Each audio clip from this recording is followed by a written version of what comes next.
Muy buenas, bienvenidos a mi canal. En el vídeo de hoy vamos a hablar sobre la posibilidad de que un banco quebrara y que de esta quiebra se provocara una tormenta económica que acabara provocando un nuevo crack mundial. En este caso, he elegido a Credit Suisse. Su especial situación económica lo hace la víctima perfecta que podría provocar un crack en 2023. Pero antes de ir a Credit Suisse, vamos a hablar del crack de 2008. Vamos a hablar de lo que pasó con Lehman Brothers. Lehman Brothers era el cuarto banco financiero de Estados Unidos. Tenía un pasivo de 613.000 millones de dólares. Su quiebra, el 15 de septiembre de 2008, nos llevó a una de las mayores crisis financieras que ha conocido el mundo en los últimos 100 años. Lo que le ocurrió a Lehman Brothers fue su exposición a las hipotecas subprime. Lehman Brothers había crecido al refugio de la burbuja hipotecaria de 2007-2008. Cuando los intereses subieron, cuando los tipos subieron y la gente no pudo pagar sus hipotecas, todas las hipotecas peligrosas, todas las hipotecas que no estaban muy claras, acabaron convirtiéndose en números negativos. Esas quiebras llevaron al final a Lehman Brothers a la quiebra. El agujero que provocó dio origen a una tormenta financiera que llevó los índices bursátiles de todo el mundo a números desconocidos. Para que podáis haceros una idea de la magnitud de la quiebra de Lehman Brothers, os voy a poner la siguiente gráfica. Fijaros que desde 2007, donde se habían alcanzado los máximos en los 1.500 puntos, las pérdidas que se habían llegado en la bolsa a septiembre de 2008 habían sido aproximadamente de un 20%. Ya había habido bancos que habían dado malas señales, pero esos bancos habían sido rescatados con ayuda de los bancos centrales. Pero en el caso de Lehman Brothers no. En el caso de Lehman Brothers, la Reserva Federal de los Estados Unidos decidió no rescatarlos. La cantidad de dinero era tan grande, tan bestial, que no pudieron hacer nada. Dejaron que quebrase y que se provocaran unas pérdidas de 620.000 millones de dólares. Esas pérdidas arrastraron a todos los índices bursátiles a la quiebra. Se llegó a una situación de bajada de casi un 60% en bolsa desde puntos de máximos iniciales de julio de 2007. La gran pregunta que nos hacemos todos es, ¿se puede repetir esto? ¿Podemos llegar este 2023 en una situación en la que algún banco quiebre y provoque una crisis como la que lo provocó Lehman Brothers? En este vídeo voy a intentar explicarte que sí se puede llegar a esa situación. Fijaros un momento. Esta es la situación actual del S&P 500. Actualmente ya acumulamos unas pérdidas del 15%, inferiores a las pérdidas del 20% que habían acumulado antes de la quiebra de Lehman Brothers. Pero si veis la tendencia, si os fijáis bien en la tendencia, veréis que es una tendencia bajista. Llevamos desde enero de 2022 en una tendencia bajista que no sabemos bien hacia dónde nos llevará. ¿Puede ser esta tendencia la que desemboque en una quiebra? Podría ocurrir. El tiempo nos dirá si ocurrirá o no ocurrirá. En mi opinión, esta tendencia, al igual que pasó en la crisis de 2008, va a continuar. Y va a continuar hasta que algún producto financiero, un banco, un fondo de inversión o algo, acabe provocando un crack y nos acabe llevando a la siguiente crisis. Pero ahora, centrémonos en Credit Suisse. Hablemos de Credit Suisse. ¿Por qué pienso que la caída de Credit Suisse podría ser mucho más bruta que la caída de Lehman Brothers? La razón es su inmenso capital. Si me has escuchado antes, habrás visto que Lehman Brothers tuvo un pasivo de 600 millones de dólares. Bien, Credit Suisse tiene más del doble que Lehman Brothers. Tiene 1.500 millones. ¿Qué quiere decir esto? Que la exposición de la Credit Suisse, una quiebra en Credit Suisse, provocaría un agujero financiero muchísimo mayor que el que provocó Lehman Brothers en 2008. Fijaros la situación actual de Credit Suisse. Actualmente Credit Suisse tiene unos 49.000 empleados. Pero hace poco, en 2021, dos escándalos financieros sacudieron la entidad. La quiebra de Archegos o el escándalo de Greensill Bank provocaron unas pérdidas de más de 30.000 millones de dólares a Credit Suisse. Esto provocó que sus valores en bolsa se desplomaran y que los CDS subieran como la espuma. ¿Puede esta situación derivar en una quiebra? Vamos a verlo. Fijaros los índices de las acciones de Credit Suisse Group. Como podéis ver, en todo 2022 y principios de 2023 no han parado de caer. A pesar de todas las ampliaciones de capital que ha hecho Credit Suisse, a pesar de todas las remuneraciones, a pesar de haber cerrado sus fondos de inversiones, a pesar de haberse centrado únicamente en los particulares, la entidad sigue perdiendo dinero. Es cierto que este banco es uno de los considerados demasiado grande para caer. Es cierto que su caída provocaría tal conmoción en el sistema financiero que muchos apuestan a que los bancos centrales harán lo imposible para evitar que Credit Suisse quiebre. Fijaros los CDS. Los CDS son los seguros de impago. Es decir, es una aseguradora. Tú, cuando compras acciones de Credit Suisse, lo que haces es pagar un seguro para, en caso de que Credit Suisse quiebre, ese seguro te pague a ti el dinero que tú has comprado en acciones. Mientras más caro es el seguro, más posibilidades hay de que Credit Suisse quiebre. Si las posibilidades de quiebra son muy bajas, los CDS son muy bajos. Si las posibilidades de quiebra son muy altos, los CDS son muy, pero que muy altos. En el caso de Credit Suisse, son altísimos. Pero, ¿por qué? ¿Por qué está Credit Suisse en esta situación? ¿Qué ha llevado a este banco tan importante, uno de los bancos más importantes del mundo, a esta situación? Uno de los principales escándalos en los que se vio envuelto Credit Suisse fue la quiebra de Archegos Capital. Archegos Capital era una empresa de inversión de alto riesgo fundada por Bill Huan. Bill Huan era un multimillonario que había sido acusado de 11 delitos financieros en 2012 por su anterior empresa, Tiger Asia. Bill Huan había cometido todos esos delitos por haber utilizado información privilegiada. Cuando se le encausó, cuando la Fed se dio cuenta de lo que estaba haciendo, fue condenado a pagar 44 millones de dólares. Al año siguiente, fundó otra empresa, Archegos Capital, y curiosamente Credit Suisse se fijó en él. Es extraño, desde luego. ¿Cómo es posible que te fijes en alguien que acaba de cometer un delito financiero? Credit Suisse lo hizo. Bien, pero ¿por qué quebró Archegos Capital? ¿Qué fue lo que hizo? ¿Qué ocurrió para que quebrase? Para entender lo que ocurrió con Archegos Capital, necesitas saber qué es un apalancamiento. Un apalancamiento es un producto financiero muy utilizado en la banca, muy utilizado sobre todo en las operaciones bursátiles. Para que lo puedas entender en qué consiste, voy a hacerte un pequeño ejemplo. Imagínate que tú te quieres comprar una casa que vale 100.000 euros.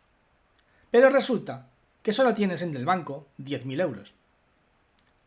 En ese caso, lo normal sería pedir una hipoteca. Bien, un apalancamiento es algo muy parecido. Lo que se hace en el apalancamiento es que una entidad financiera, un banco, te presta el dinero que te falta para comprarte esa acción, para comprarte esa casa, a cambio de un porcentaje, a cambio de un interés.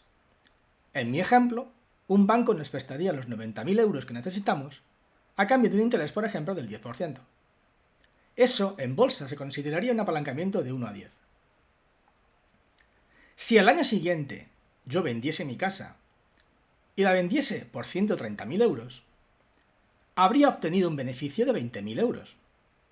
Habría que devolver al banco los 90.000 que me prestó, más los intereses, y el resto sería beneficio mío. Bien. Hasta aquí es sencillo de entender.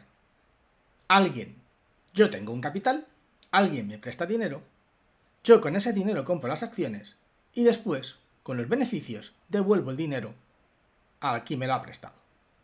Bien, lo que ocurre en bolsa es que si mi casa, en vez de tener un beneficio de 130.000 euros, hubiera tenido unas pérdidas, se hubiera puesto en venta a 95.000 euros en vez de 130.000, se hubieran activado los llamados margin call.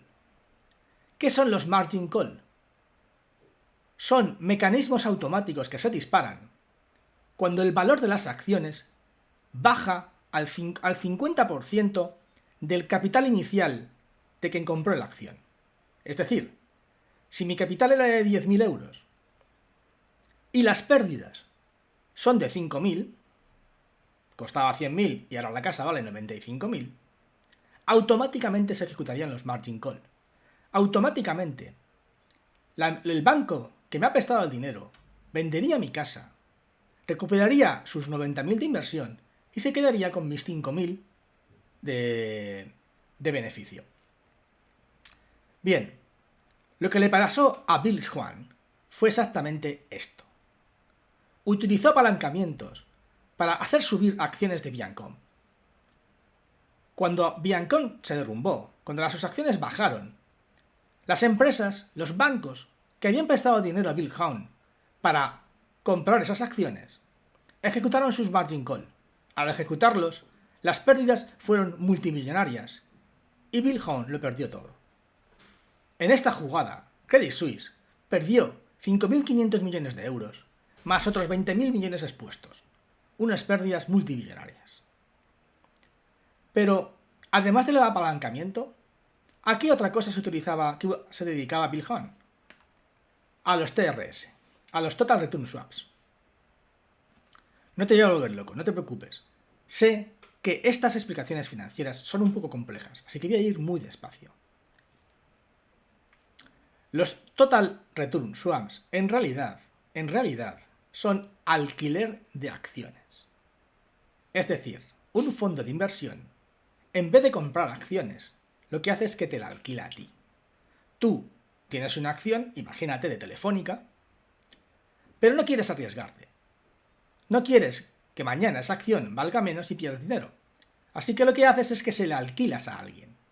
Ese alguien se compromete a que si tu acción pierde dinero, te pagará la parte de la acción que pierda dinero y además se compromete a pagarte unos intereses fijos. A cambio, a quien le prestas tu acción, en caso de que tu acción gane dinero, él se quedará con esa ganancia. Eso era lo que hacía nuestro amigo Bill Hwan. Él alquilaba acciones. Después, utilizaba bancos como el Credit Suisse, pedía préstamos y realizaba apalancamientos, de forma que artificialmente hacía subir las acciones. Compraba millones de acciones con apalancamiento. Millones de acciones que había alquilado como Total Return Swaps. De esta forma, Bill Hwan multiplicó por cientos de veces su fortuna, convirtiéndose en uno de los multimillonarios más importantes de los años 20, de principios del 2021. Pero, en el momento que Viacom bajó de precio, en el momento que los bancos que habían prestado dinero a Bill Hwan vieron que los valores bajaban, ejecutaron sus margin call, llevándole a la quiebra. Estos derivados financieros que te acabo de explicar son solo unos pocos de todas las triquiñuelas financieras en las que está la bolsa llena. Pero, ¿solamente Credit Suisse perdió dinero con Archegos? No. Otros muchos bancos, como Nomura, como Morgan Stanley, como UBS, también pidieron montones de millones de euros provocados por este sucio trato, por esta forma de ganar dinero que tenía Bill Hwan. Pero, ¿solamente fue el escándalo de Archegos lo que ha llevado a Credit Suisse a esta situación? No. Otro de los escándalos que también se vio inmerso fue el de Greensill Bank. Greensill Bank se dedicaba a pagar a los proveedores. Su negocio consistía en pagos adelantados a proveedores. Bien, para que puedas entender el escándalo y lo que se provocó, voy a intentar explicarte lo que es un pago adelantado a un proveedor. Imaginad una fábrica de coches, por ejemplo SEAT, que tenga un capital de 1,5 millones de euros. Resulta que necesita mercancía, necesita retrovisores, ruedas, chapas, por un valor de 2 millones de euros. Pero no quiere quedarse sin dinero. Así que lo que hace es acudir a un banco como Greenfall. Estos lo que hacen es pagar directamente ellos y de forma adelantada a los proveedores. Pero negocian el precio. Como el pago es adelantado, consiguen negociar unos márgenes. En este caso, pagarían al proveedor, en vez de 2 millones, le pagarían 1,8, quedándose con unos beneficios de 200.000 euros. Bien, pasado un tiempo, tu fábrica de coche tendría una factura de este banco por un valor de 2 millones de euros. Y de esta forma, la fábrica de coches evitaría crear una deuda contigo. Porque no aparecería como deuda, aparecería como factura. Y esto es muy importante. Este era el gran truco. Porque de esa manera podían esquivar las investigaciones hacia Hacienda. Porque de esta manera, de forma oscura, camuflaban deuda como si fueran facturas. Llegó un momento en que todo esto se cayó. Todo esto se destapó. Y Greenhall Bank cayó, provocando unas pérdidas para Credit Suisse de más de 10.000 millones de euros. Pero, ¿por qué dices que la quiebra de Credit Suisse provocaría una tormenta financiera? Por esto.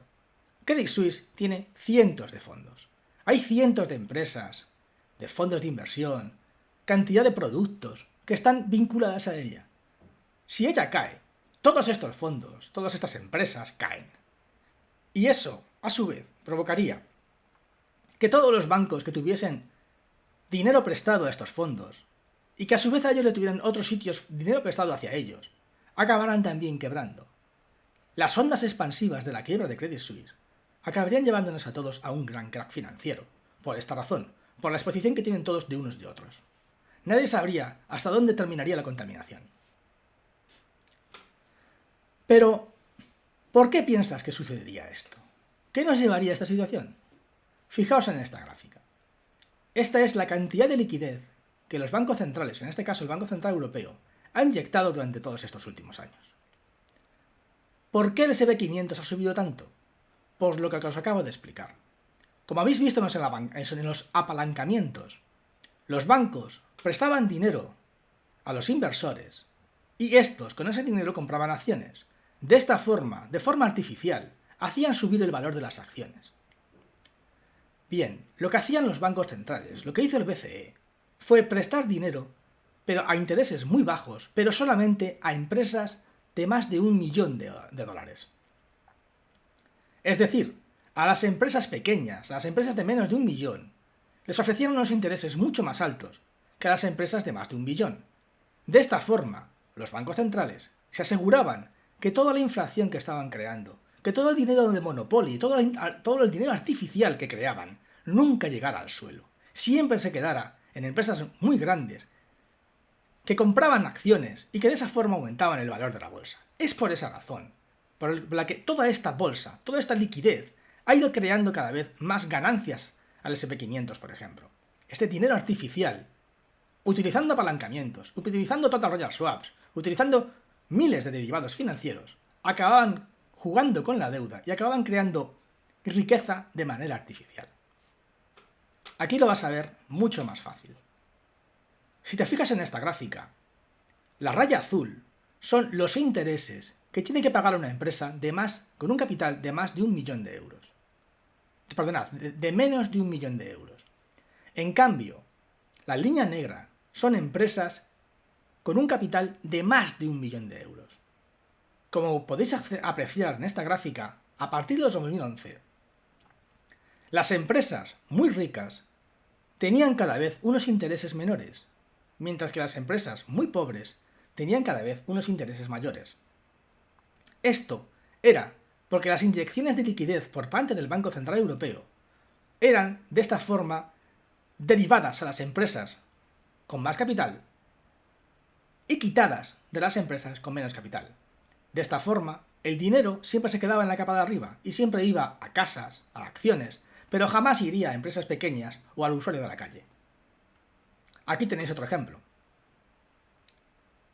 La línea azul son personas, usuarios normales, con ingresos bajos. La línea negra son personas con grandes capitales, con más de 1 millón de euros. Como veis, los bancos lo que hacían era prestar a unos intereses muchísimo más bajos a personas con más capital y unos intereses altísimos a personas con poco capital. De esta forma evitaban que la inflación, que la liquidez que había creado el Banco Central Europeo acabase en el suelo, acabase en la gente y crease inflación.